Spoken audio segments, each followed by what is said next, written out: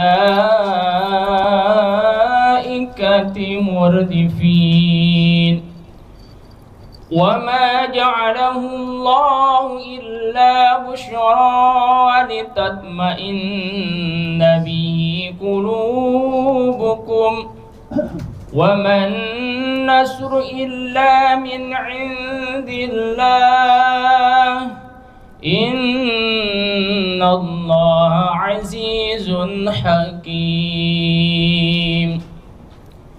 إذ يغشيكم النعاس أمنة منه وينزل عليكم من السماء ماء أمنة منه وينزل عليكم من السماء ماء ليطهركم به ويذهب عنكم رجز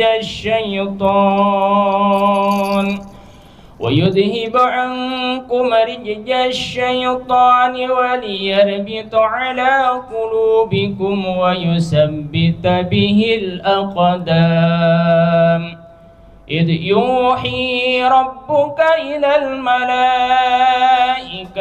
أني معكم فثبتوا الذين آمنوا سألقي في قلوب الذين كفروا الرعب فاضربوا فوق الأعناق واضربوا منهم كل بنان ذلك بأنهم شاقوا الله ورسوله ومن يشاقق الله ورسوله فإن الله شديد العقاب صدق الله العظيم اللهم ارحمنا بالقرآن.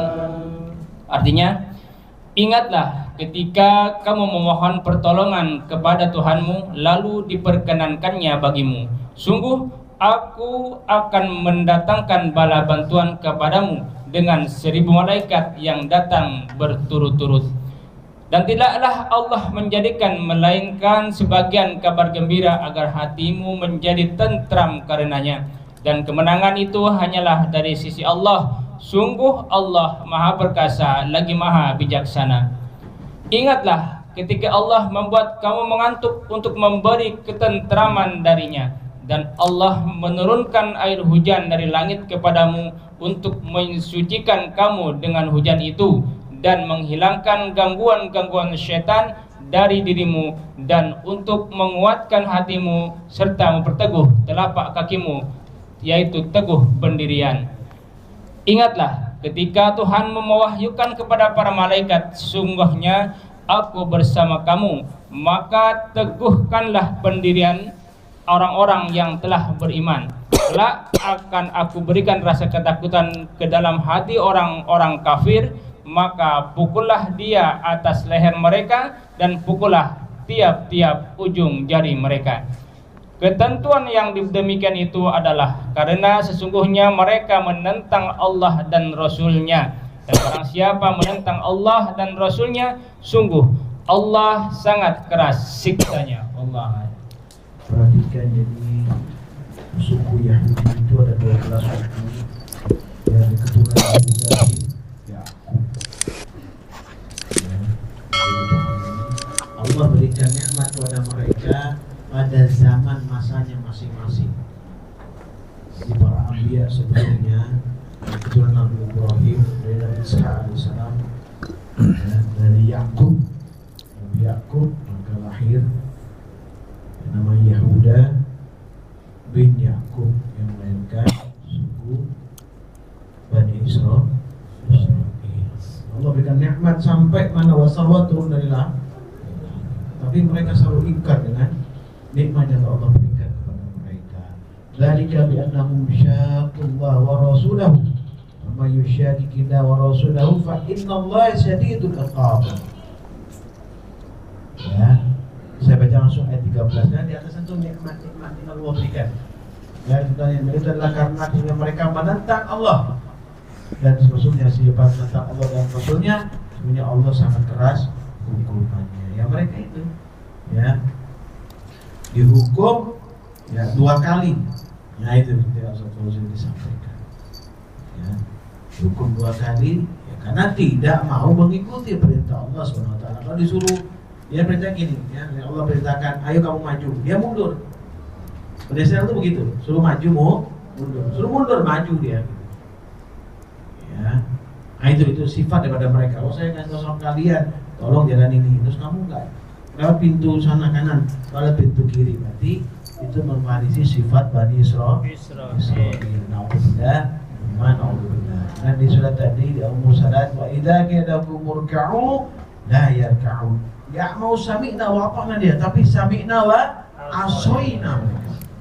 Nah, ini mereka kayak gitu, ya. Ini sangat cocok dari tambahkan tadi ini, ya. Ini untuk mengingatkan kita bahwa kenapa Allah azab mereka sampai 2 kali, karena kejahatan mereka. Ya, tahu azab besar gini mau dia bertobat kepada Allah. Tapi kalau dia ketemu sama saudaranya yang lain, orang lain itu dia ngomong, oh, saya cuma ikut-ikutan, saya nggak sesuai. Ya, munafik sehingga Allah azab pada kali berikutnya, ya, untuk memberikan pembelajaran pada siapa? Kaum setelahnya. Siapa itu? Umatnya Nabi Muhammad SAW. Kita kaum selanjutnya. Nabi-nabi terdahulu ini untuk Bani Israel, tapi kalau Nabi Muhammad SAW itu untuk seluruhnya. Mereka pun tidak mau mengakui. Makanya disampaikan ini di Al-Mursalat ini 48 sampai 50. Ini kan Babi ayyi hadithin ba'dahu yu'minun. Maka pada perkataan manakah saudara Al-Quran, mereka akan beriman. Tidak percaya dengan Al-Quran, tidak percaya dengan kenabian Nabi Muhammad SAW. Karena dia mengatakan sesungguhnya Nabi terakhir itu dari Bani Israil. Jadi masih menunggu, ya, dikatakan Al-Masih Dajjal itu yang menjadi pemimpin mereka akhirnya, dan dia mengatakan Al-Masih ini yang akan membela mereka saat nanti di akhir zaman. Dan keluar nanti di bumi Isfahan 70.000 Yahudi yang menggunakan selempang hijau. Nanti di Isfahan itu 70.000. Nah, sekarang dikonfirmasi dari Isfahan itu daerah Yahudi sudah kurang lebih 40.000. Kalau mau nama 30.000 aja, kalau masuk dari Israel yang sudah dibombardir lari ke sana sudah bisa mencapai 70.000. Nanti tanda-tanda kiamat. Makanya kita ini karena menakuti kita ini duduk istiqomah untuk belajar, bukan kita terus omongannya saya ngawur ini. Jangan begitu. Ini saya menyampaikan dengan bukti-bukti. Ya, bukti-bukti hancur leburnya Israel sekarang. Ya, negara Israel, ya, itu bukti bahwa kebenaran pada firman yang disampaikan oleh Fauzi tadi. Ini adab selanjutnya. Jadi setiap masa ada adab, 2 kali adab. Ini adab selanjutnya bagi mereka karena mereka ingkar kepada Allah, hancur tuh. Nah, ini mereka tuh mencari cara, ya, apa untuk menyelamatkan diri, lari sana. Nah, bisa dikhawatirkan selain ke daerah-daerah yang terpencil, dia akan masuk juga ke di Iran, yaitu Isfahan, yang merupakan negeri perjanjian, ya, yang akan mereka tempati karena mereka yakin akan dipimpin oleh Al-Masih, ya, dengan jumlah 70.000 itu diplesetkan. Hadis Nabi itu diputar sama dia untuk kepentingan dia. Dia tahu, tapi makanya dia tanam pohon korkot, ya, untuk sembunyi. Dia tahu tuh, dia belajar itu.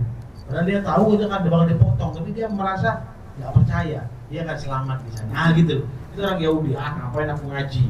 Itu sifat-sifatnya. Ngapain aku ngaji? Ngapain datang? Paling dikandani neraka ambil surga.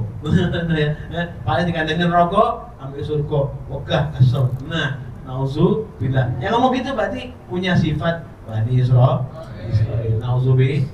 Allah berikan rahmat berkah. Amin. Amin.